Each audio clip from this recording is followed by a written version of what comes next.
What's good, YouTube fam? So today we're doing SWAT team faces off against an active shooter. So anyways, let's get into it. Two officers arrive on the scene of an ordinary disturbance call. A man is threatening his neighbors. However, in just a moment, the situation will escalate into something much worse. Does he have any knives? Any knives? No. Guns? They have guns. The suspect is armed. Him. Okay, we're gonna block the main entrance right here. My neighbor's threatening me, threatening to kill me, threatening to kill police. I have it on video. We have deployed a SWAT team en route to... Step out slow! Shot out. Move! Dog, dirt, and sanity. On March 11th, 2023, a peaceful morning descended into chaos in Steel Creek, Charlotte, as one man began a campaign of terror that has put an entire neighborhood in danger. But to understand how police got this schizophrenic man under control, we need to take a look at every tactic and technique the SWAT team used throughout the 30-hour standoff. It started at 6:45 a.m. on Saturday morning when Ty walked into his front... 30 hours? But I couldn't even stay awake that long. 30 hours, Chad. That honestly is crazy. front garden, megaphone in hand, and threatened to kill his neighbors on Grier Fork Drive. The clock started immediately when 911 started receiving calls from some of those neighbors. My neighbor's threatening me, threatening to kill me, threatening to kill police. I have it on video. We're scared. Okay, and when you say he's threatening you, is he doing it in person, on the phone? What Yeah, is he? phone with a megaphone. He's out in front of his yard. Charlotte 911. I need police. I need to file communicating threats report. I'm working with CMPD crisis response team, and our neighbor is threatening us currently. Community Policing Crisis Response Team helps mediate disputes between neighbors and can often settle arguments without having to call 911. They specialize in people who have behavioral problems or those with substance abuse, and they've been involved with Ty on no less than 13 other occasions after his threatening behavior towards his neighbors. Unfortunately, this situation is much too serious for the CMPD this time, and the police have to step in for what will be their 47th interaction with Ty. He's at the door on a megaphone yelling.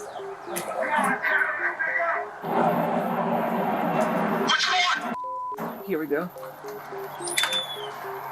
Good morning. How you doing? On has a warrant for his arrest. I don't know because I'm telling We you, have to take him. He has a warrant for his arrest. Does he have any You know knives? Any knives? no, Guns? They have gun. The gun have the six bullet. Yeah, Revolver. yeah, Where's He has that? yeah. Well, we're going to try to get out of his range in case he shoots. He can't see us to shoot. In order to make sure the cops have the right information, they're going to need to break down the language barrier. So her daughter is soon on the phone helping to translate for the officers, ensuring the cops can properly assess the gravity of the situation without second-guessing themselves. Who is this? My daughter. Oh, hello? Hello? Hi. Hey, this is Officer Miller with Charlotte Police. We're just trying to clarify with the language barrier for your mom. But Ann has a order for his arrest to go to jail. She's advising that he has what we can best tell is a revolver, a gun. I just want to confirm that he does have that with your mom. If you can ask her if he does have a gun. Yes, of course, I'll answer. All right, go ahead.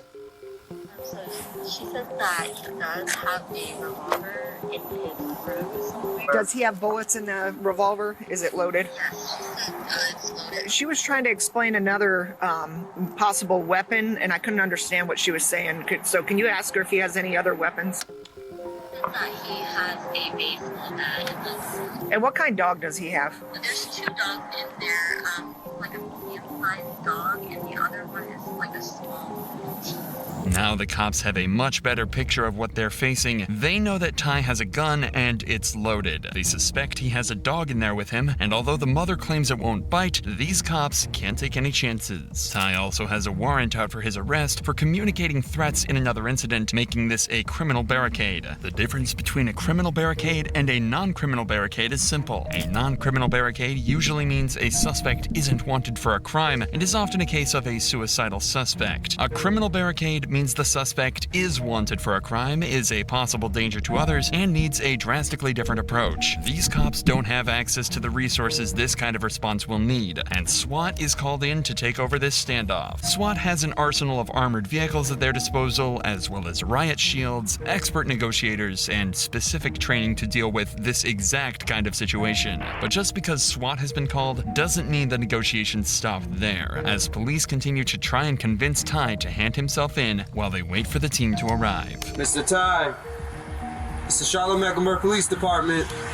We're outside. Mr. Ty, I need you to come outside.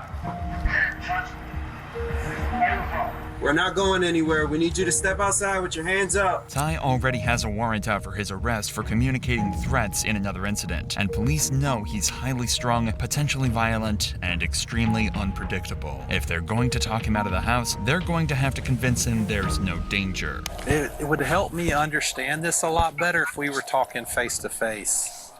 Dude, are you gonna kill me? No, that I'm not. Are you gonna put me in handcuffs? Yes, I will have to put you in handcuffs. And then you're not gonna let me back to my house. You're gonna take me somewhere far away. Listen, you do have a warrant. Yes. For communicating threats, okay? That's why we're here. Yes, and I can change my identity.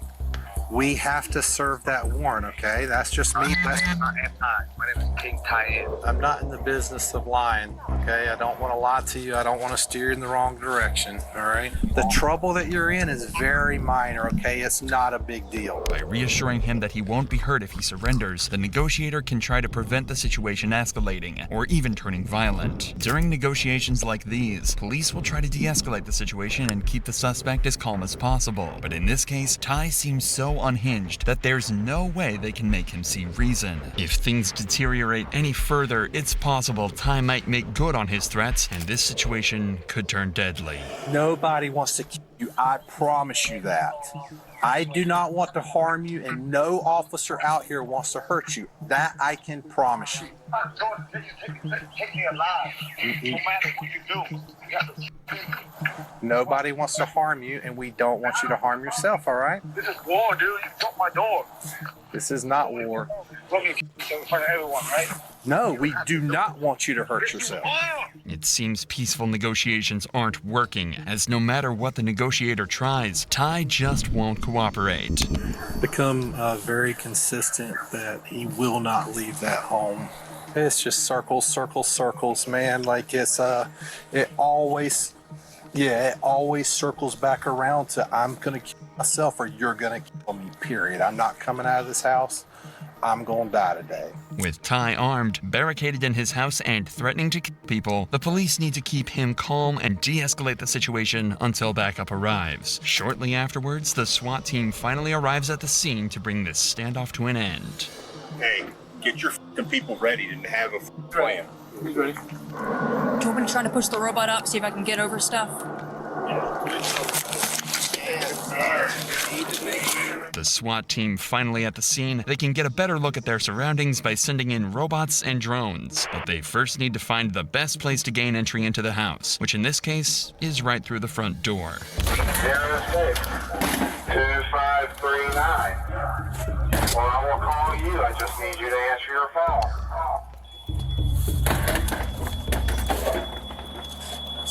This is very important. Nobody is here to hurt you. We are only here to help. Your mother's worried about. Okay. If I'm about to get arrested, nobody wants to hurt me. Like that jail cell will rot my brain. But the jail cell will rot your brain. What not? Comment down below if you want my brain. I was like, my brain? Alright, I'll go. We are here to make sure that you get the help you need. By breaching the door, the SWAT team is trying to see inside the house. If Ty isn't willing to negotiate, then SWAT may have to force their way inside and face Ty in his own home. But this just agitates Ty further, and he closes the door in defiance. Once again, SWAT has no idea what's waiting for them inside, so they decide to break down the door again. Only this time, they intend to rip it right off its hinges. Although this has made it easier for SWAT to enter the house, the negotiator's job is about to get even harder, as breaching the door has only agitated Ty further, and this standoff is threatening to spiral out of control. I want to kill myself. I'm not gonna be here and be cut home by some goddess who I don't even give a about. Leave me alone. Let me control the voice. Literally, the voice is controlling me, man. You are stronger than that. Dude, I'm possessed. You control the voice. Listen, I have faith that you can control that voice, okay? Okay, then let me do it. No, I'm just gonna myself and get this voice out of my head and go to heaven. No, don't let that voice win. I have no control over my mind, dude. I'm telling y'all, I'm under mind control, possessed. You are stronger than that, okay? You can do it, and we can help you. This could be some kind of manic episode Ty is experiencing, as he's definitely not of sound mind, especially when he's talking about voices controlling him. He's angry that his mother's front door has been destroyed, and the cops know they've made him mad. Their priority is to try and de-escalate the situation, so they try and convince him they'll fix the door after he hands himself in. But Ty's reaction is not what the cops were hoping for. Broke my door, man. I spent an hour telling you that was going to happen. I can't live here no more. The door can easily be fixed. We are poor. It's only me and my mother. Who's going to take care of your mother if you harm yourself? Don't leave me alone. I'm not letting you take me alive. I can give your mother a number to our risk management, and our risk management can help fix the door, okay? And we all know that. Myself, but you can be. No. That's why I'm acting like an idiot. Nobody's hurting. Nobody said you're acting like an idiot. Listen. Well, you act like an idiot. You broke my door, so I'm myself. And I told you we were going to do it. He hang up on you. We're now 5 hours into this standoff, and the house is completely surrounded. On the sidelines, police are trying to obtain an involuntary commitment order. These are issued to individuals who are experiencing mental health problems that impair their ability to reason. This would be the third time Ty has been issued with an involuntary commitment order. But despite how serious the situation is, At least 6 times? Like, if you do it once and you get told you can't do it anymore, you should stop. You do it 2 times, I feel like this should be harsh, but not too harsh. You do it 3 or up, out to jail, baby. Bye-bye. That's how I think it should work. they still can't enter the house without a search warrant. This is often a long process, but in this case, it only took a couple of hours after convincing a judge the warrant was absolutely necessary to help bring this standoff to an end. So now, 8 hours into this standoff, and with the search warrant in hand, SWAT started their meticulous operation to clear any obstacles from their path, a process they call tactical breaching.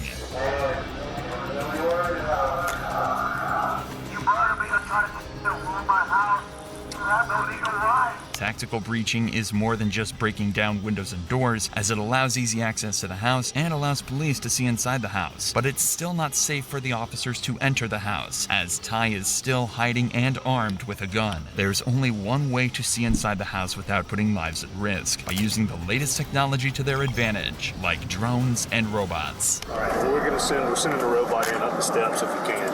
So you get around all the time. I'm in the living room, so I had to go through the garage. Okay, all right, sir. Well, you'll get the drone up. So this is what the living room looks like. Police robots have been around for decades, but are limited to low ground. With Ty hiding upstairs, police need to utilize one of the newer members of the team, the drone. First developed for military purposes, drones have become increasingly more popular with police departments all across America, just like here in Charlotte. I'm doing what I can to push my way through. Robots in the laundry room. A lot of junk though, trying to push this stuff out of the way.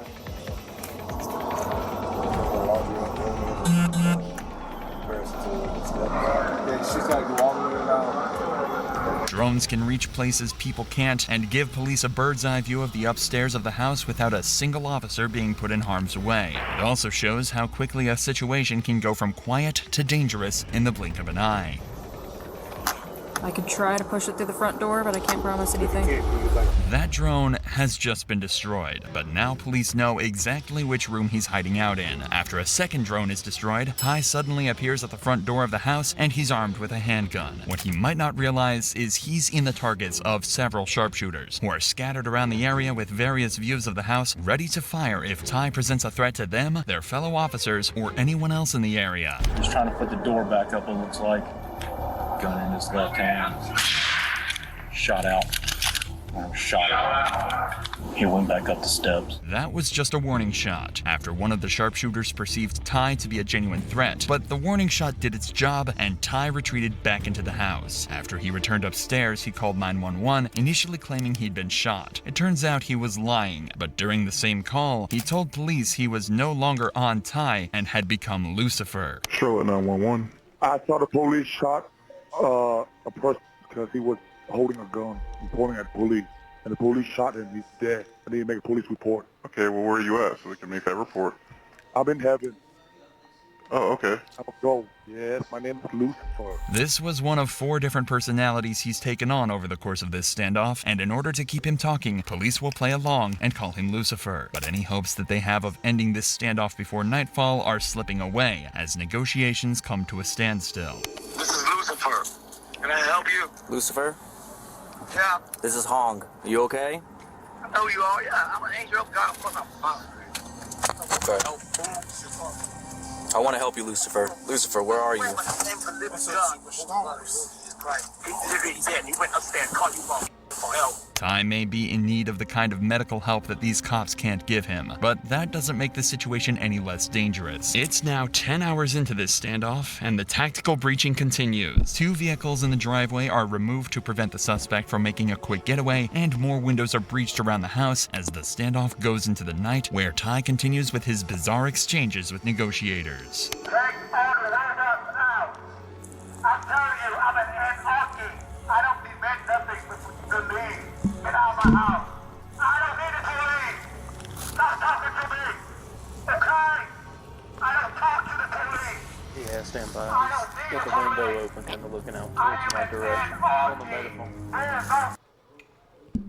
Burger said you don't need the police. How would the world be like with no police? Pretty bad, hmm? Pretty bad. So why are we doing that? Exactly. Simple, Ty. Just go. You are doing is illegal. I have the right to practice religion. Leave me alone. This incident has now been going on for over 13 hours, and tactical breaching has removed most of the doors and windows. Negotiations continued into the next morning, but they couldn't get Ty to give himself up. So SWAT turned to their arsenal of other tactics to continue the effort to bring this standoff to an end peacefully, including the smoke grenade.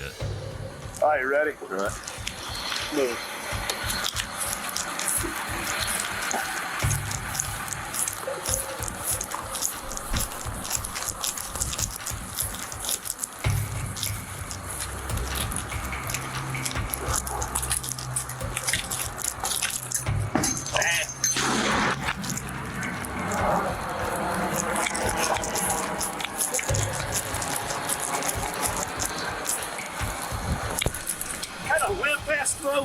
Smoke grenades can help create a visual barrier and disorient a suspect. The sudden, sharp sensory overload can lower the suspect's will to resist and encourage him to surrender peacefully. But the SWAT team isn't done yet and decides to enter the house to cut the power off.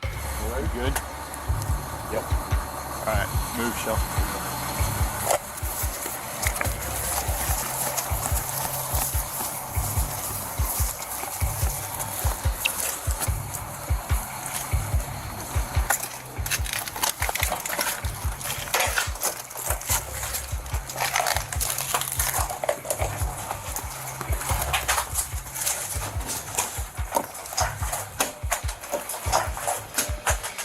This tactic serves two purposes. Firstly, it solves some of these safety concerns, as electrical equipment and lights will be deactivated to prevent accidental fires or explosions, especially when the suspect has firearms. With the house now a complete wreck, a small fire could prove disastrous and engulf the whole house in minutes. Cutting the power also adds psychological pressure, as removing electrical equipment the suspect may be using could leave them feeling isolated and alone, especially during the night. But despite their best efforts, Ty refused to leave the house at all, and it was starting to look like this standoff might never end. But then, at 1:18 p.m., an hour after they cut the power, Ty was seen coming downstairs. This is the moment SWAT tried to bring this standoff to an end with the help of OC powder chemical munition, better known as tear gas. The effects of tear gas on the body include an unbearable burning sensation in your eyes, nose, and on your skin. This is exactly the kind of experience that was waiting for Ty if he went back upstairs, where they've just fired it. For the first time since this 30-hour standoff began, this prompted Ty to come out of the house and confront SWAT face to face. Police will always try to achieve a peaceful resolution in cases like these, but as they have been for the last 2 days, they'll be ready to shoot if Ty opens fire. I got